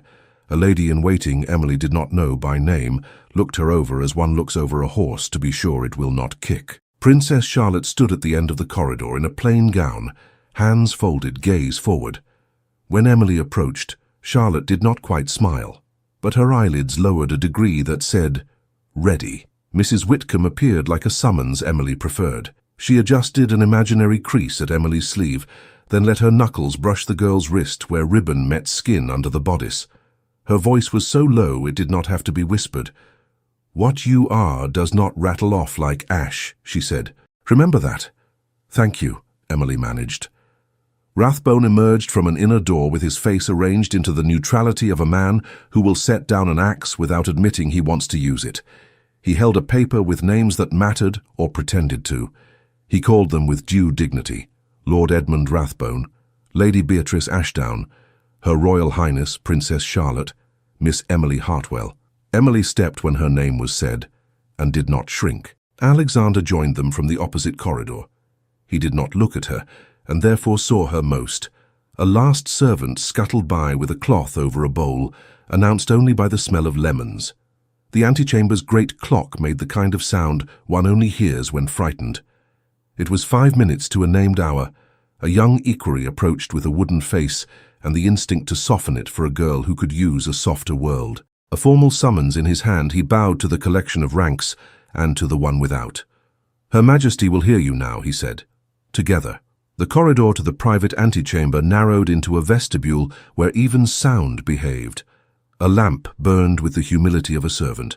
The air held the faint scent of orris and old vellum, as if decisions had a fragrance and it lingered for years. They were halted there by a polite wall of protocol. Rathbone went ahead to announce, leaving them for a moment with only their breaths and the clock they could not see. Princess Charlotte stood near, small and sure as a pin that holds 2 pieces of cloth together quietly. Beatrice held herself in a sculpted calm that glittered at the edges.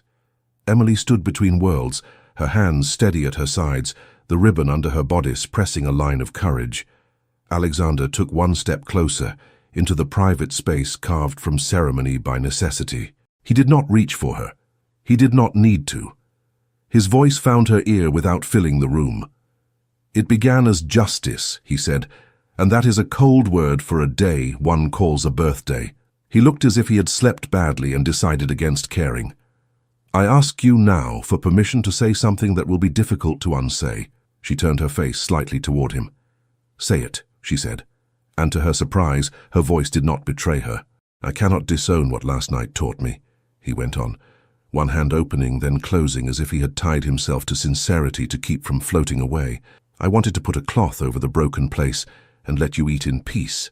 I found instead that peace is not an hour I can lend you. It is a life I want to make with you if you will have me." He swallowed, as if the words were larger than his throat. "I love you, Emily Hartwell." She had not prepared for the word love. It arrived without fanfare and took its place as if it had been waiting. Everything in her went very quiet, as if a bell had been struck, and now every piece of her was listening to the ring fade and prove it was real. He had not made it pretty. He had made it true. He went on, because truth required its full shape. "I will ask your hand in a way that obeys as many forms as we must, and breaks those we cannot abide. I will bear the blame that belongs to me. I will not hide you in rooms that have no windows. If you say no, I will still defend your dignity, as if it were my own. If you say yes, I will spend the rest of my life learning the right ways to be worthy of it." She was aware of Charlotte a few paces off, facing forward, eyes fixed on the door like a sentinel who pretends not to hear what she is guarding. She was aware, distantly, of the rustle that might be Beatrice shifting her weight to catch a whisper. She did not look at anyone else. She looked at him, and the look was like stepping onto a plank over a ravine and finding it had been tested. "Yes," she said, and it was not a swoon, it was a decision. "Yes, on one condition." "Name it," he said at once. "You must speak first. Say aloud what was done to me. Name it cruelty, not jest. Do not let them call this a folly we invented between us. If you will stand beside me, stand there in the open, where it costs." His face changed by a detail. Relief, respect, a recognition that he was not rescuing her from fire so much as walking into it with her. "I will," he said. "I was going to. It steadies me to hear you ask it." Charlotte's voice came, soft, without turning her head. "Time." Rathbone reappeared like a hinge being set in motion. "Her Majesty will receive you now," he said, the small ceremonial pronoun suddenly large. They went in as arranged, Rathbone first, bearing the hour like a flag. Beatrice, composed into a complaint no one had yet heard. Charlotte, a thread of steel concealed in cloth. Alexander at Emily's side, a hand's breadth away, an entire statement within that space. Emily entered on her own feet with her head neither lowered nor high, the way a person walks into weather she has chosen to face. The Queen's antechamber was a room designed to make decisions feel inevitable. Silk that did not need to speak to be listened to dressed the walls. Two tall windows gloved daylight into civility. A fire worked with quiet diligence. Chairs had been placed to measure distance as much as comfort. The Queen sat where a person sits when she has long practice at being the thing others must orbit. Her face did not announce emotions for the convenience of staff. They bowed, curtsied, took places with care. Emily stood where Rathbone indicated, 2 paces behind the line of ranks and 1 pace to the right, a little to the side of history. She could feel the Queen's gaze travel from one face to another, the way a hand tests a fabric's weave. "Lord Rathbone," the Queen said, "without waste. Put the matter into words no one will need translated." Rathbone obeyed. "Your Majesty, last evening certain deviations from decorum occurred.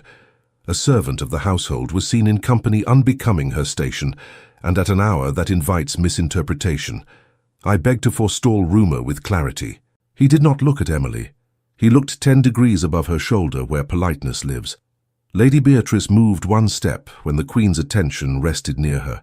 "Your Majesty," she said, her voice sweetened and aged like wine.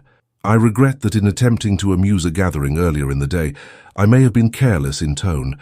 It was never my wish to create a scene. Later, however, it was plain that Miss Hartwell was determined to make herself conspicuous." Rathbone's brow flickered. Charlotte's spine showed not an inch of variation. Alexander did not move. He spoke into the small pause after the word conspicuous, catching it before it could harden. "Mother," he said, and then corrected himself with a slight bow of head. "Your Majesty, I asked Miss Hartwell to the conservatory last evening, privately, to spare her a different sort of spectacle. I did so because I'd seen her publicly mocked in the linen room in a way that dishonoured this house more than any quiet supper could. If there is a fault, it is mine." Beatrice's lashes framed surprise that was too perfect. "Your Highness has such a tender heart," she murmured, as if that were a sin. The Queen said nothing for a long breath. Then she said, "That is one account. Miss Hartwell. The room seemed to shrink to the space between Emily and the chair where sovereign decisions are made. The fire spoke once in a soft crack. Emily could feel Mrs. Whitcomb's hand, though she was not here, rest briefly on her cheek to say alive. She saw the blue salon's veiled mirror. She heard Alexander's careful will you. She felt the ribbon's pressure along her skin, a brave line under all the others. She did not look at Beatrice. She did not look at Rathbone. She let her eyes rest on the floor before the Queen's feet, and then lifted them to the face she must answer. "Your Majesty," she said, and kept her voice from running away. "In the morning, in the linen room, ladies made sport of me. They took what was mine, and raised a glass to mock what I am. They asked me to perform gratitude for their amusement. I did not. Later, I was invited to the conservatory. I accepted. I ate bread and spoke about books. At midnight, I was asked for one dance. I granted it. No vow was broken. No ring traded hands. No reputation deserved to be undone by that meal." Beatrice exhaled in a sound that wanted to be laughter, and would not be. The Queen's stillness increased until it felt almost like pity, which meant it was not. She turned to Charlotte. "And you?" "I saw the aftermath," Charlotte said with the exactness of a ledger entry that refuses embellishment. "I will attest to the truth of my brother's account and of Miss Hartwell's manner. She has not lied to my knowledge." Lady Beatrice made a cruelty into a charm and grew angry when it did not charm everyone. Beatrice coloured and recovered. "Your Royal Highness mistakes a game for harm. We were all very merry until—" "We were merry," Charlotte said, "until someone declined to curtsy to mockery." Rathbone's breath threaded a caution through the air. "Your Majesty," he said, "I am charged with the health of the house's forms. If mercy is to be found, let it not make the roof sag. If firmness is to be applied, let it not be called cruelty. We need a line we can keep." The Queen's gaze travelled the room again, settled finally on Emily, as if in that gaze lay the only useful hinge. Her voice came soft and without ornament. "And you, girl, what do you call yourself?" Emily felt a tremor begin somewhere in her calf and climb with the insolent ambition of fear. She pressed her toes into her shoes until the tremor went out to find someone else. Her mouth was dry. She tasted the lemon someone had tried to smuggle the hour into kindness with. She remembered her name on Mrs. Whitcomb's tongue, no more and no less than a person. She remembered the sailor knot she had tied to make her ribbon hold. She lifted her chin a fraction that was nevertheless everything. "I am Emily Hartwell, and I will not be unnamed." Silence followed her words, not the sharp kind that punishes, but the thoughtful kind that holds a weight and weighs it honestly. The Queen did not drop her gaze. Emily did not drop hers. Somewhere in a distant room, a clock declared the quarter hour, as if all this could be counted neatly by brass and spring. It could not. "Very well," the Queen said at last, a sigh within the syllables. "Decorum does not consist in cruelty. Lady Beatrice, your cleverness has a taste to it. It sours the air. I will not have my house flavoured so. You will retire to Ashdown for the season and consider the difference between wit and unkindness. When you return, make it with your tongue sheathed." Beatrice's face did not move for a heartbeat. Then she bowed her head and arranged obedience like a garment, elegant even in correction. "As your Majesty commands." "Lord Rathbone," the Queen continued, "your zeal for forms is noted and on most days welcome. Today you will draft a memorandum to the household. It will say this: kindness is not a breach of protocol. The sight of a servant treated with respect must not produce fainting or gossip. If it does, we shall send smelling salts and dismissals in equal measure." Rathbone bowed. Relief and rue shared house in the set of his mouth. "It will be done, your Majesty." "And you," the Queen said, turning to Alexander, as if he were both son and subject and neither could save him, "have chosen an inconvenient way to be good. Inconveniences multiplied do not make a government. But they do sometimes make a man you can sleep with, which I hope you will someday have the happiness to be. You have placed your reputation where waves may strike it. Do not pretend surprise when you are wet. For manners' sake I will accept your explanation and your choice to honour someone others found it amusing to diminish." Alexander inclined his head, all pride made quiet. "Thank you, your Majesty." She folded her hands. "As for the union you dare not name and I dare not pretend not to see, if it is to be, it will be out of the city's mouth. No proclamations, no trumpets. You will make your vows where the hedges are more honest than courtiers. Bring the matter to the Archbishop, with as little noise as possible. Your elder brother's consent will be obtained in writing. He owes me this, and I will collect it. The law is a coat we must learn to wear without tearing.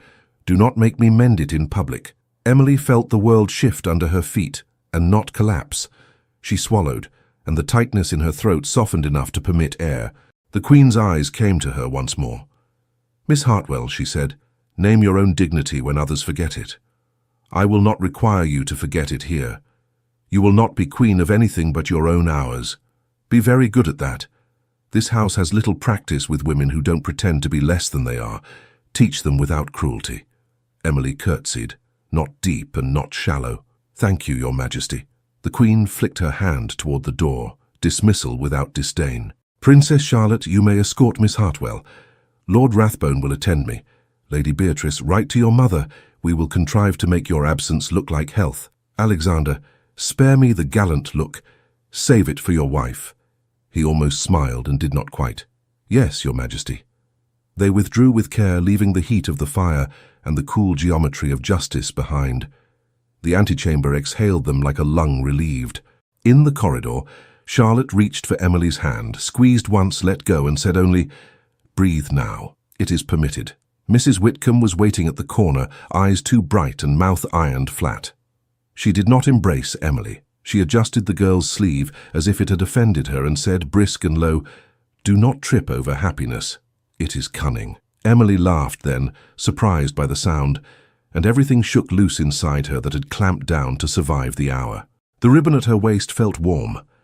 Alexander stood a pace away, hands behind his back as if reminding himself not to reach for her before he was granted the right to.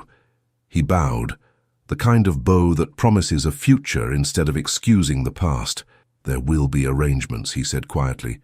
"Not many. Enough." They scattered to their duties as if nothing had happened, and everything had.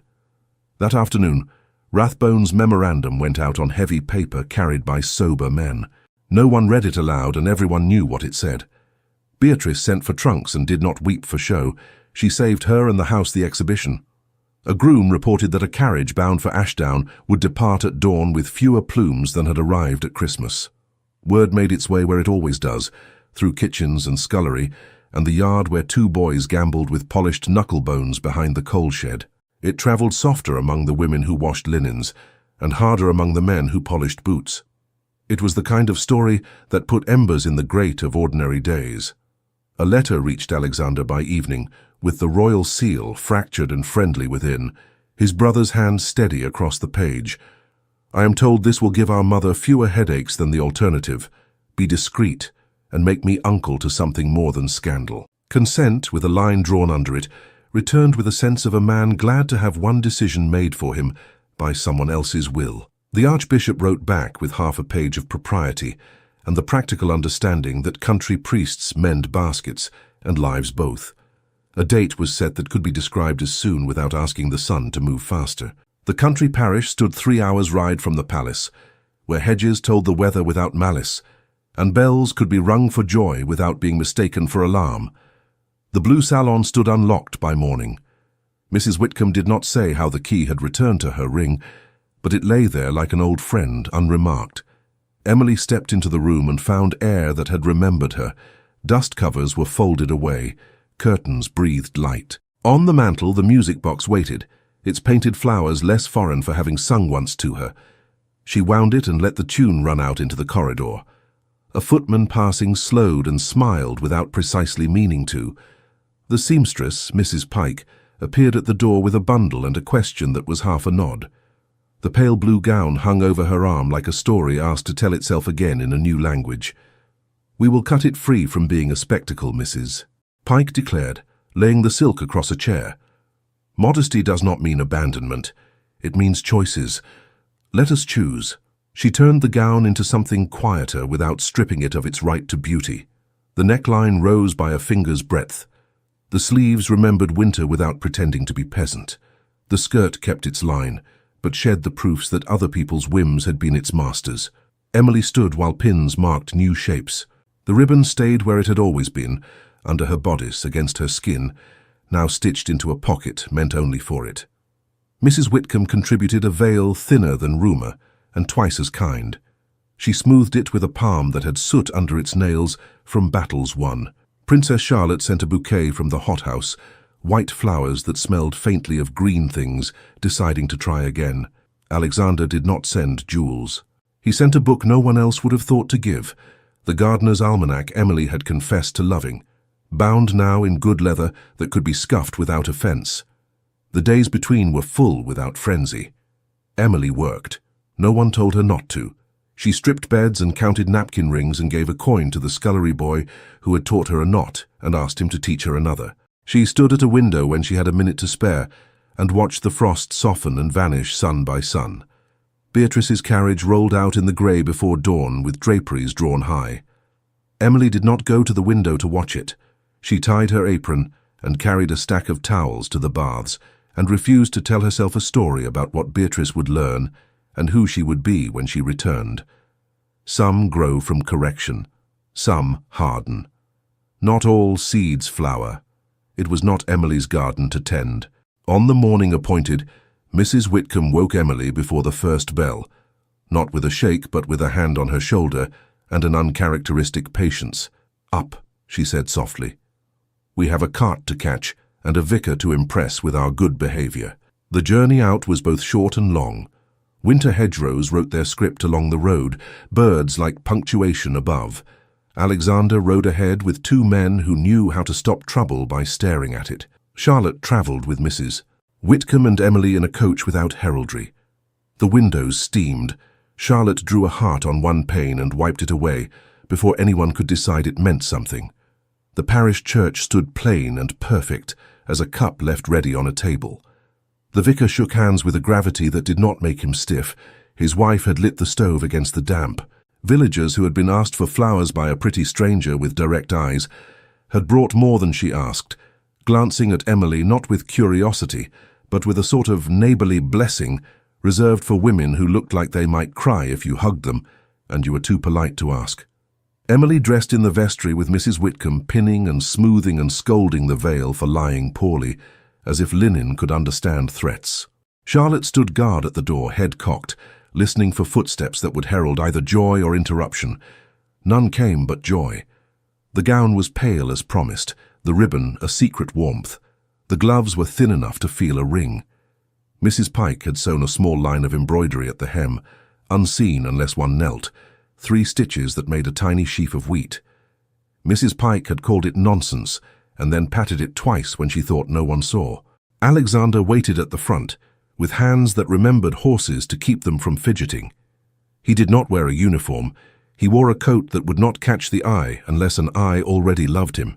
When he turned and saw her, he did not become more handsome. He became more himself. The vows were said without poetry and therefore held. Emily spoke his name first.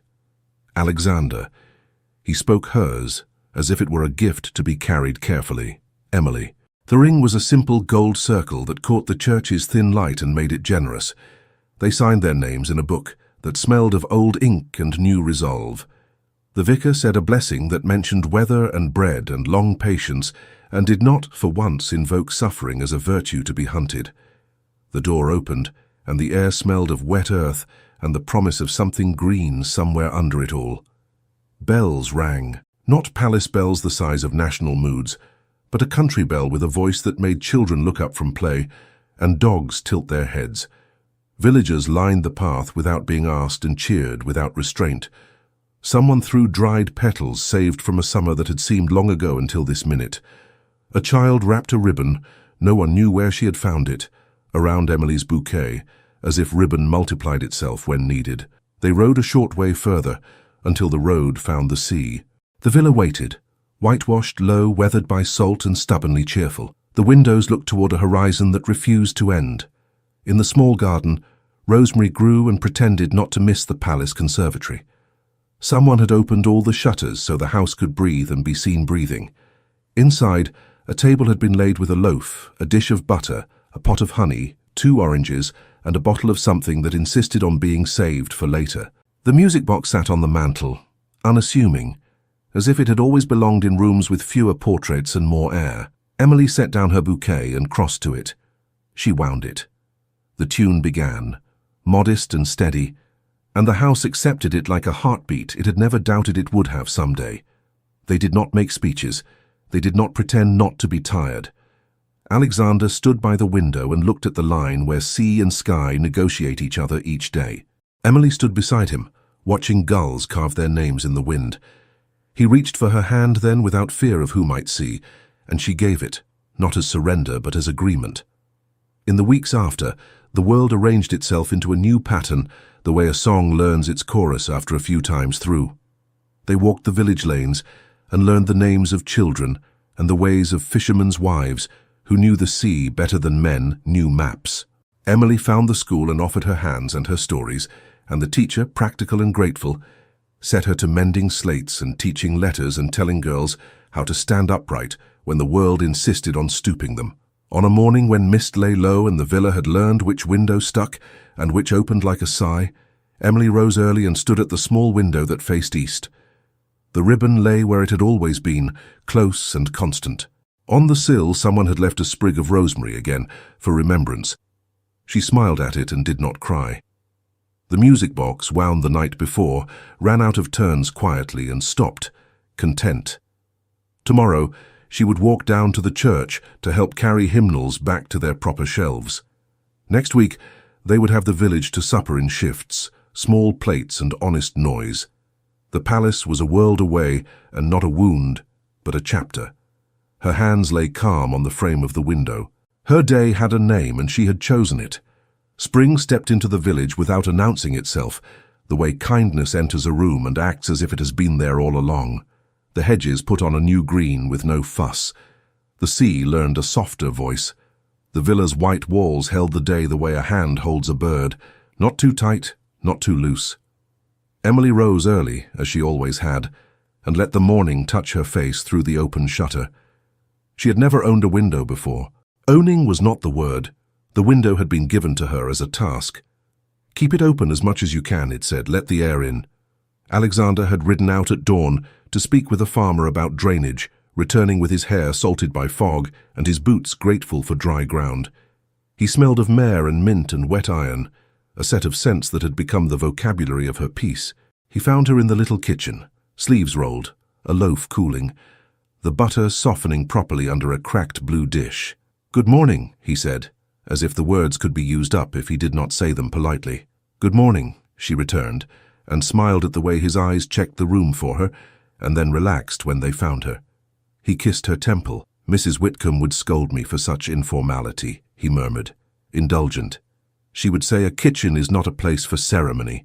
"A kitchen is a place for ceremony," Emily said. "It makes most of the important ones."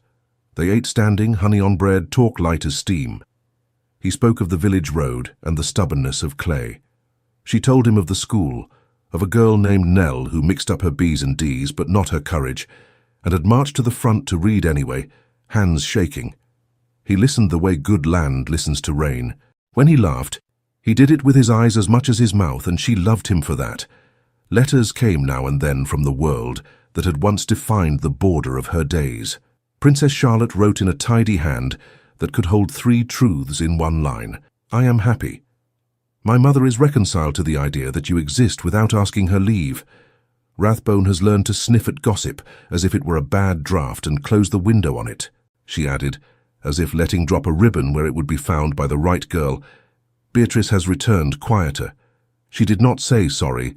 She has started saying thank you. Consider that a miracle the size of a pinprick, but how the light does insist on finding it." Mrs. Whitcomb wrote rarely and well. Her last letter said, in her own thorny script report, "The laundry has a new cat and behaves no better. The Duchess still loses bells as a pastime. I continue to rule with a fair fist. I do not miss you, for missing is inefficient, but I am pleased you are not where people can hurt you for sport. Mind your back, stand upright, write when you cannot help it." On a day that wore its sunlight like a well-placed brooch, Emily and Alexander walked the cliff path because there was nothing urgent that asked them not to. She had learned to love the sea because it belonged to no one and allowed everyone, and that seemed a proper model for a life. He had learned its moods and could point to the line where the wind changed and say, "There." She slipped her arm through his. He placed his hand over hers. Their steps matched because they had decided to, not because anyone had drilled them. At the cliff's turn, the villa lay below like a toy house, absurd in its simplicity and therefore perfect. The rosemary in the garden busied itself with being, generous and prickly. Emily stopped and looked past the water, into a distance that refused to be measured. "What are you seeing?" he asked. The way one asks about a dream one hopes to be allowed into. "The ballroom," she said, surprising herself with how easily the word came now.